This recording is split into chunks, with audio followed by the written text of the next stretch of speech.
Hi everyone, Dr. Brian Steiner here at Wilkins Spinal Care in Mount Pleasant. This week we're going to talk about something that no one wants to experience in their life, and that's an auto accident.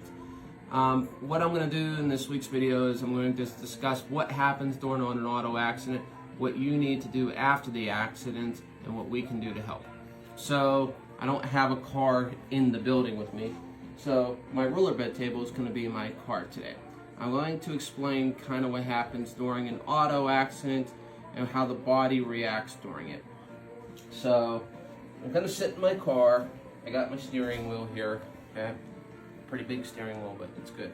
So you're driving down the road and all of a sudden a car hits you, okay? Now, a car can hit you anywhere, obviously. Obviously you can hit the car, it can hit the front, it can hit the side, it can hit the back. And yeah, obviously we all know this, but why I'm telling you this, because sometimes depending on the speed of the car, where the car has been hit, that can play a factor where pain can lie. Now, not all auto accidents create severe pain. Some patients are mild, some are more severe. Just depends on the traumatic event and how much force was actually applied. Now, what's actually happening in a car accident? Your body jolts in different directions. You know, your back twists or your neck rolls back. Your body's basically being freely jolted without any warning.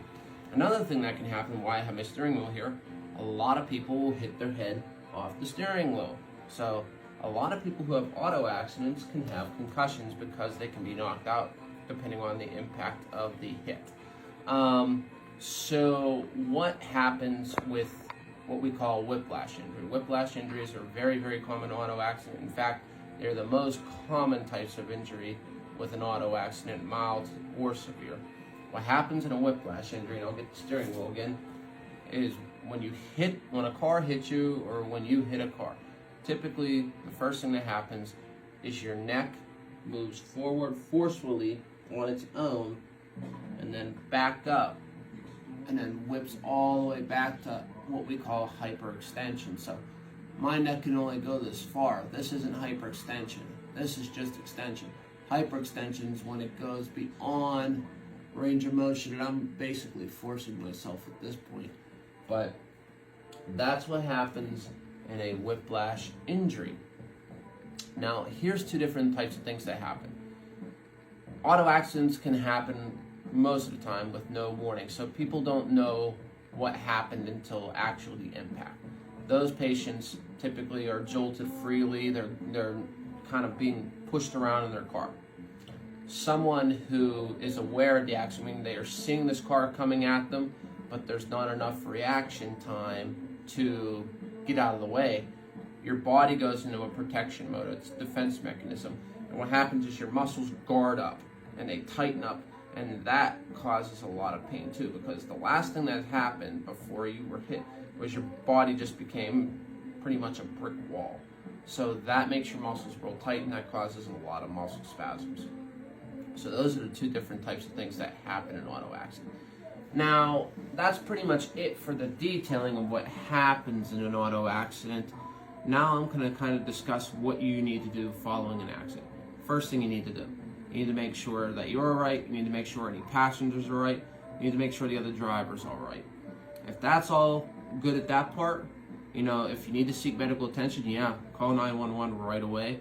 But if it's to the point where it's like it's not bad that you need to go seek medical attention immediately, get insurance information. Call a police to do a police report. If you need to call a lawyer if there's issues, do those types of things. But first thing first, you always want to make sure that you, the driver, and the passengers are all right. You want to exchange insurance information with them. After that's all done, go seek medical attention anyway. Some people have just a small fender bender, you know, not like a little tap, like a little push where actually there's a lot of damage to the car. They may not even know it, but they may have had a concussion from it. It doesn't take much to have a concussion. You don't need to have a complete, forceful, blunt trauma. You know, someone just doing this forcefully can cause a concussion. So it's always not a bad idea to go seek medical attention. Now, a lot of people choose to see a medical doctor. A lot of people choose to go see a chiropractor. When you're choosing a chiropractor, make sure you find a chiropractor that accepts auto claims, because not every chiropractor accepts auto insurance injuries. Medical doctors, what they're going to do, they're going to give you medication, they're going to give you injections. Do they work? Yes, but they work at a slower pace. And again, things that I've talked in the past, they're only masking the problem. They're not actually fixing the problem.